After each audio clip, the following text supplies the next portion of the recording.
Chapter 7. Mews from Persia. When you hear that the 4 children found themselves at Waterloo Station quite untaken care of, and with no one to meet them, it may make you think that their parents were neither kind nor careful. But if you think this, you will be wrong. The fact is, Mother arranged with Aunt Emma that she was to meet the children at Waterloo when they went back from their Christmas holiday at Lyndhurst. The train was fixed, but not the day.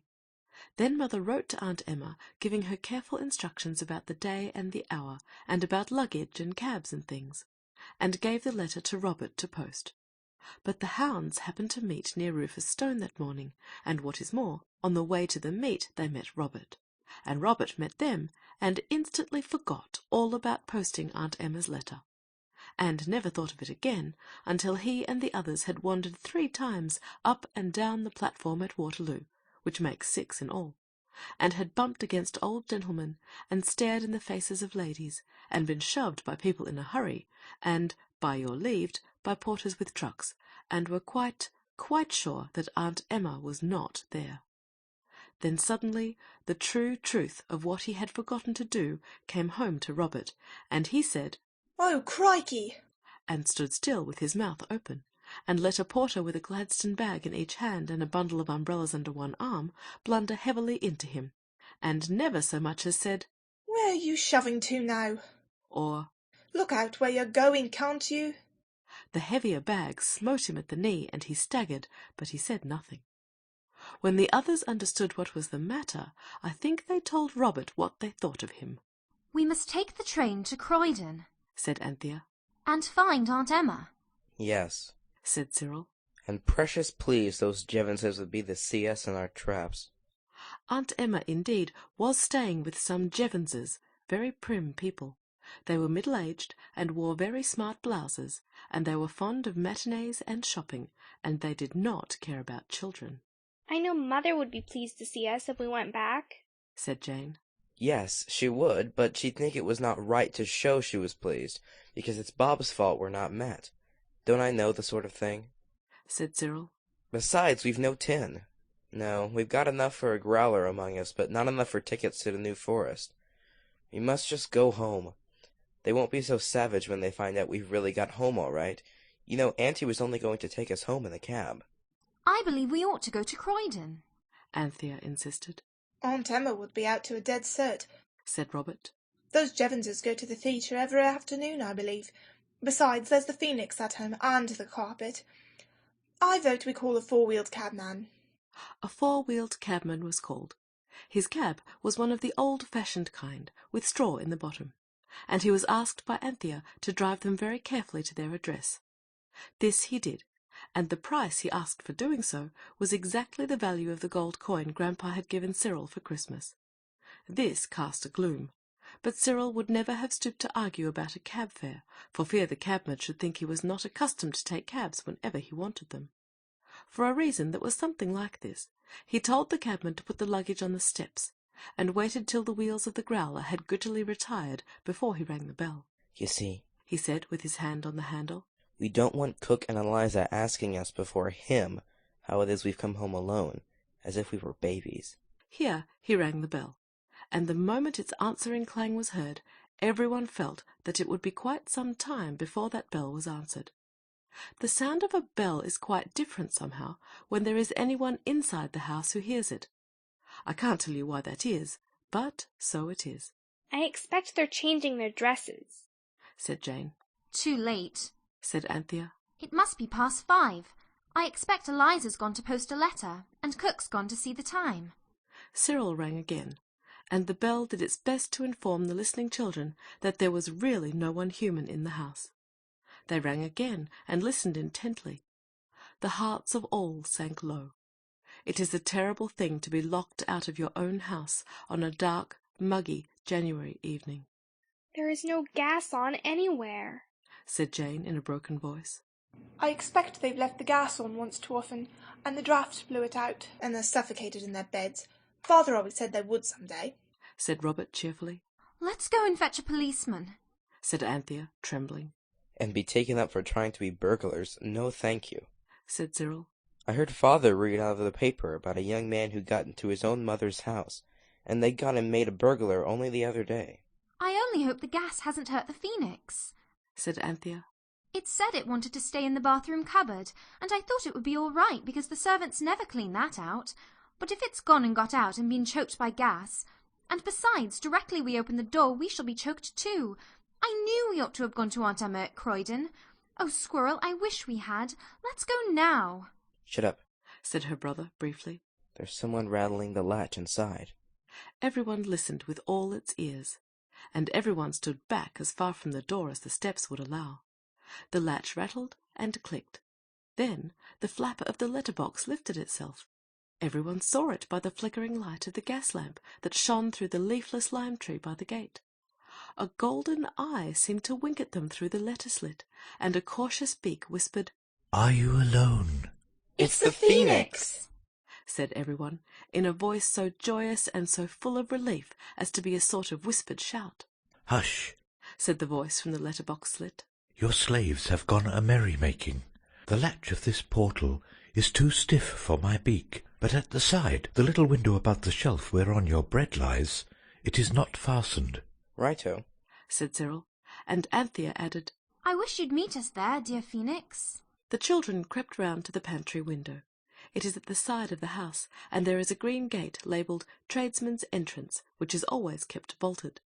But if you get 1 foot on the fence between you and next door, and 1 on the handle of the gate, you are over before you know where you are.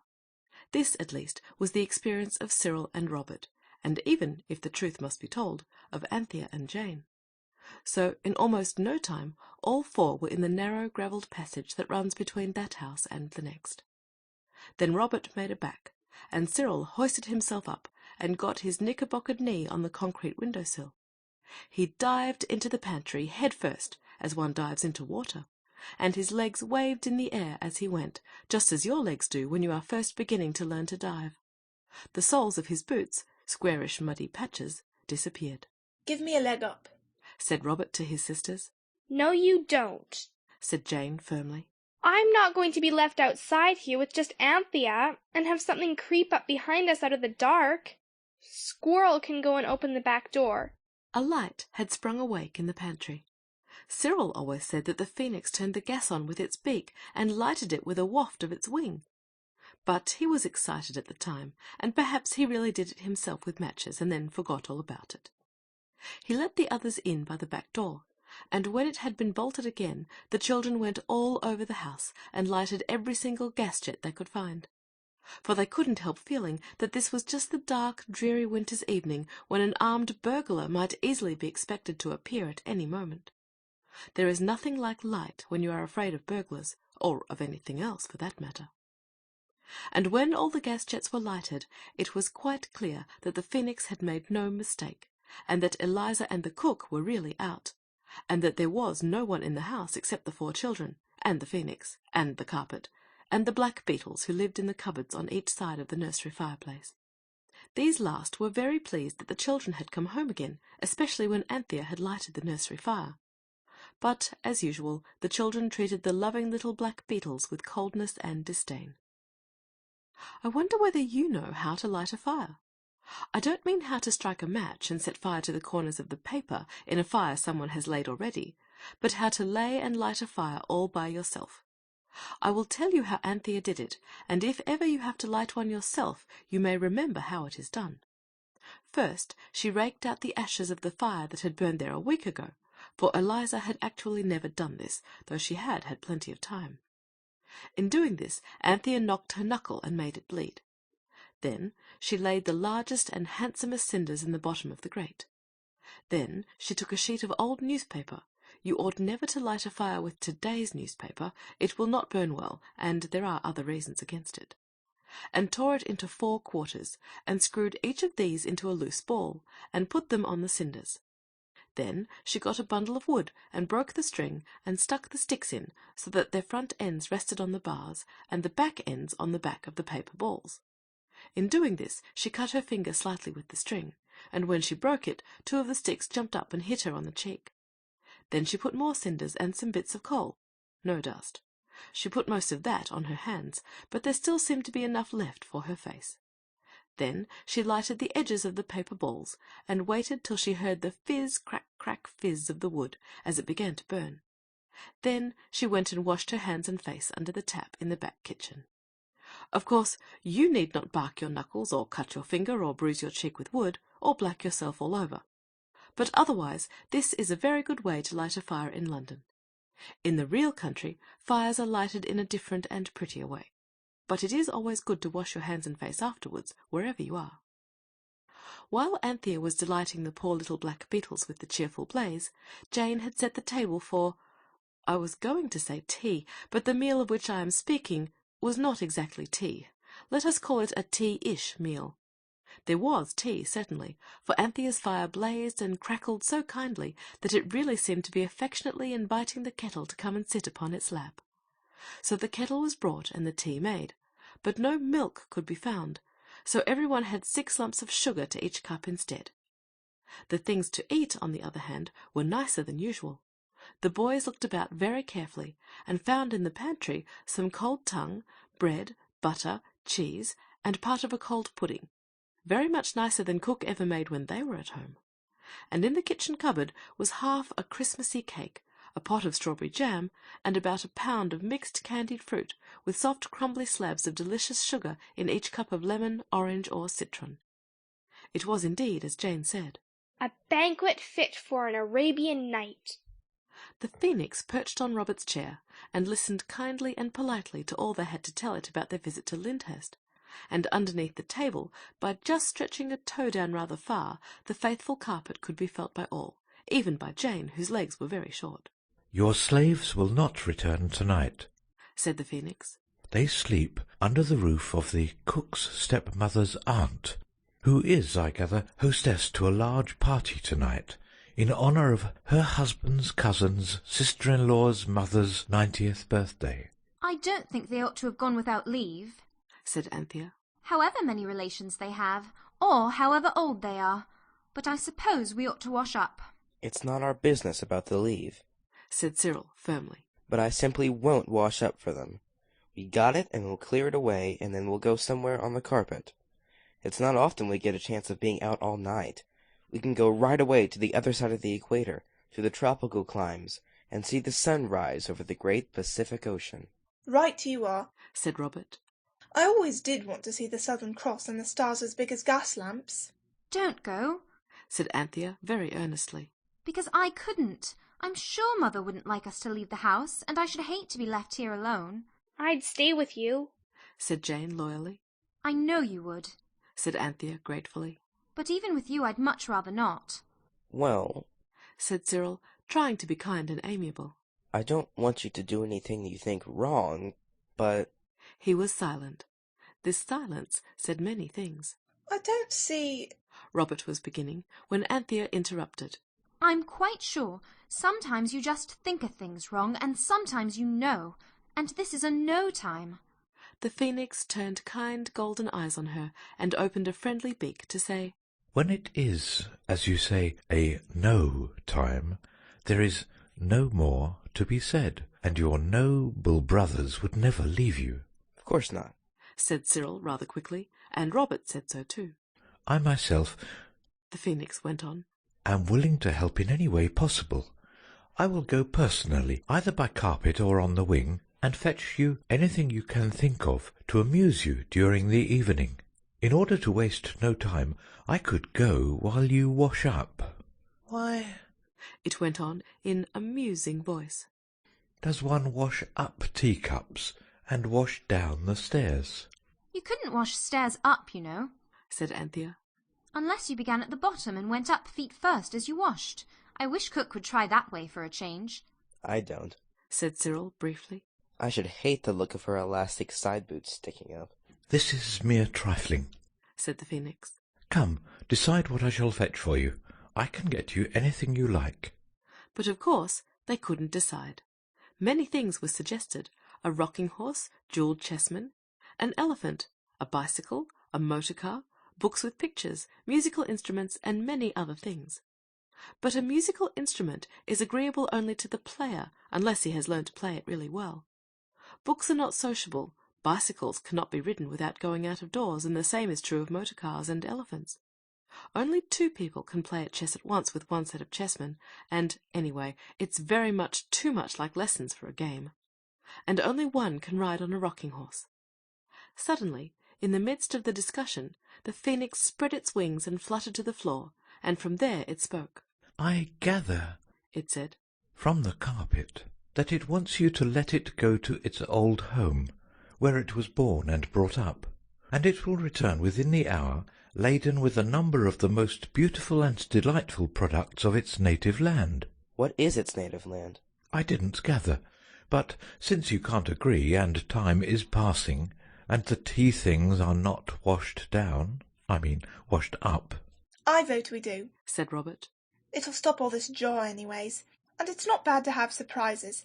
Perhaps it's a turkey carpet, and it might bring us Turkish delight.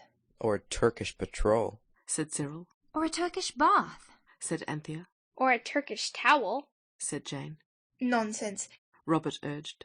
It said beautiful and delightful, and towels and baths aren't that, however good they may be for you. Let it go. I suppose it won't give us the slip, he added, pushing back his chair and standing up. "Hush," said the phoenix. "How can you? Don't trample on its feelings just because it's only a carpet." But how can it do it, unless one of us is on it to do the wishing? asked Robert. He spoke with a rising hope that it might be necessary for one to go, and why not Robert? But the phoenix quickly threw cold water on his newborn dream. "Why, you just write your wish on a paper and pin it on the carpet." So a leaf was torn from Anthea's arithmetic book, and on it Cyril wrote in large round hand the following. "We wish you to go to your dear native home, and bring back the most beautiful and delightful productions of it you can, and not to be gone long, please. Signed, Cyril. Robert. Anthea. Jane. Then the paper was laid on the carpet. "Writing down, please," said the phoenix. "The carpet can't read a paper whose back is turned to it any more than you can." It was pinned fast, and the table and chairs having been moved, the carpet simply and suddenly vanished. Rather like a patch of water on a hearth under a fierce fire. The edges got smaller and smaller, and then it disappeared from sight. "It may take it some time to collect the beautiful and delightful things," said the phoenix. "I should wash down." So they did. There was plenty of hot water left in the kettle, and everyone helped, even the phoenix, who took up cups by their handles with its clever claws, and dipped them in the hot water, and then stood them on the table ready for Anthea to dry them. But the bird was rather slow, because, as it said, though it was not above any sort of honest work, messing about with dish-water was not exactly what it had been brought up to. Everything was nicely washed up and dried and put in its proper place, and the dishcloth washed and hung on the edge of the copper to dry, and the tea-cloth was hung on the line that goes across the scullery. If you are a duchess's child, or a king's, or a person of high social position's child, you will perhaps not know the difference between a dishcloth and a tea-cloth, but in that case your nurse has been better instructed than you, and she will tell you all about it. And just as 8 hands and 1 pair of claws were being dried on the roller towel behind the scullery door, there came a strange sound from the other side of the kitchen wall, the side where the nursery was. It was a very strange sound indeed, most odd, and unlike any other sounds the children had ever heard. At least, they had heard sounds as much like it as a toy engine's whistle is like a steam siren's. "The carpet's come back," said Robert, and the others felt that he was right. But what has it brought with it? asked Jane. It sounds like Leviathan, that great beast. It couldn't have been made in India and have brought elephants. Even baby ones would be rather awful in that room, said Cyril. I vote we take it in turns to squint through the keyhole. They did, in the order of their ages. The phoenix, being the eldest by some thousands of years, was entitled to the first peep, but— "Excuse me," it said, ruffling its golden feathers and sneezing softly. "Looking through keyholes always gives me a cold in my golden eyes." So Cyril looked. I see something grey moving, said he. "It's a zoological garden of some sort, I bet," said Robert, when he had taken his turn. And the soft rustling, bustling, ruffling, scuffling, shuffling, fluffling noise went on inside. I can't see anything, said Anthea. My eye tickles so. Then Jane's turn came, and she put her eye to the keyhole. "It's a giant kitty cat," she said. "and it's asleep all over the floor." Giant cats are tigers. Father said so. No, he didn't. He said tigers were giant cats. It's not all the same thing. It's no use sending the carpet to fetch precious things for you if you're afraid to look at them when they come, said the Phoenix sensibly.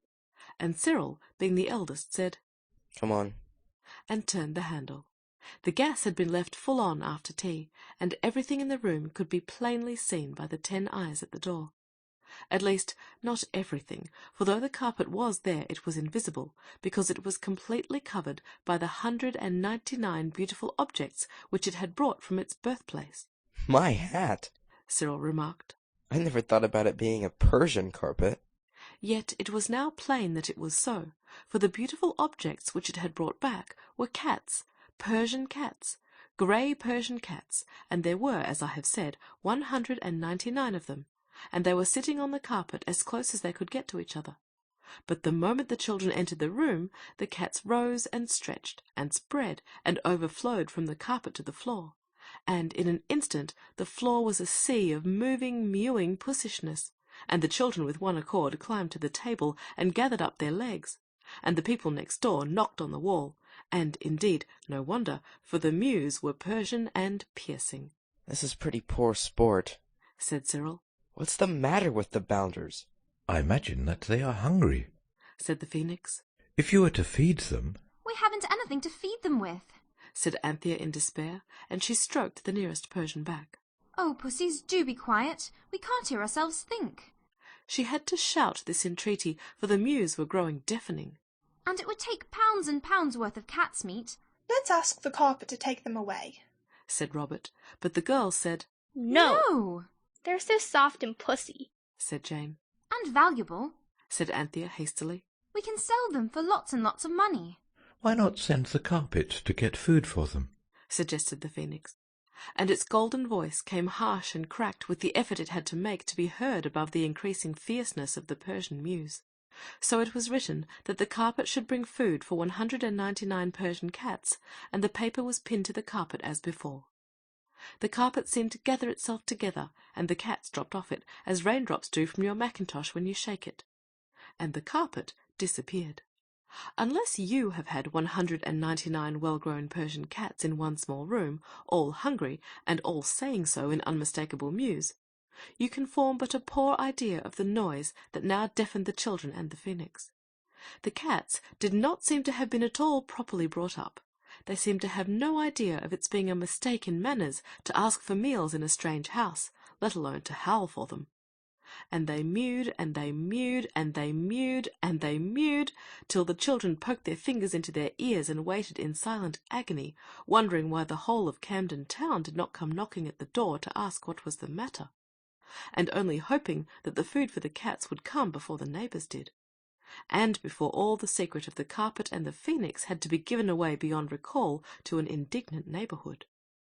The cats mewed and twisted their Persian forms in and out, and unfolded their Persian tails, and the children and the Phoenix huddled together on the table. The Phoenix, Robert noticed suddenly, was trembling. So many cats, it said. And they might not know I was the Phoenix. These accidents happen so quickly, it quite unmans me. This was a danger of which the children had not thought. Creep in, cried Robert, opening his jacket. And the Phoenix crept in, only just in time, for green eyes had glared, pink noses had sniffed, white whiskers had twitched, and, as Robert buttoned his coat, he disappeared to the waist in a wave of eager grey Persian fur. And on the instant the good carpet slapped itself down on the floor, and it was covered with rats, 398 of them, I believe, 2 for each cat. How horrible! cried Anthea. Oh, take them away! Take yourself away, said the Phoenix. and me. I wish we'd never had a carpet, said Anthea in tears. They hustled and crowded out of the door and shut it and locked it. Cyril, with great presence of mind, lit a candle and turned off the gas at the main. The rats will have a better chance in the dark, he said. The mewing had ceased. Everyone listened in breathless silence. We all know that cats eat rats. It is one of the first things we read in our little brown reading books. But all those cats eating all those rats, it wouldn't bear thinking of. Suddenly Robert sniffed in the silence of the dark kitchen, where the only candle was burning all on one side because of the draught. "What a funny scent," he said, and as he spoke a lantern flashed its light through the window of the kitchen. A face peered in, and a voice said, "What's all this row about? You let me in." It was the voice of the police. Robert tiptoed to the window and spoke through the pane that had been a little cracked since Cyril accidentally knocked it with a walking stick when he was playing at balancing it on his nose. It was after they had been to a circus. "What do you mean?" he said. "There's no row. You listen, everything's as quiet as quiet." And indeed it was. The strange, sweet scent grew stronger, and the phoenix put out its beak. The policeman hesitated. "They're musk rats," said the phoenix. "I suppose some cats eat them, but never Persian ones. What a mistake for a well-informed carpet to make. Oh, what a night we are having." "Do go away," said Robert nervously. "We're just going to bed. That's our bedroom candle. There isn't any row. Everything's quiet as a mouse." A wild chorus of mews drowned his words, and with the mews were mingled the shrieks of the muskrats. What had happened? Had the cats tasted them before deciding that they disliked the flavour? "I'm a-comin' in," said the policeman. "You've got a cat shut up there." A cat. said Cyril. Oh, my only aunt, a cat. "Come in, then," said Robert. "It's your own lookout. I advise you not. Wait a shake, and I'll undo the side gate." He undid the side gate, and the policeman, very cautiously, came in. And there in the kitchen, by the light of one candle, with the mewing and the screaming going on like a dozen steam sirens, 20 waiting on motor cars, and 100 squeaking pumps, 4 agitated voices shouted to the policeman 4 mixed and wholly different explanations of the very mixed events of the evening. Did you ever try to explain the simplest thing to a policeman? End of chapter 7.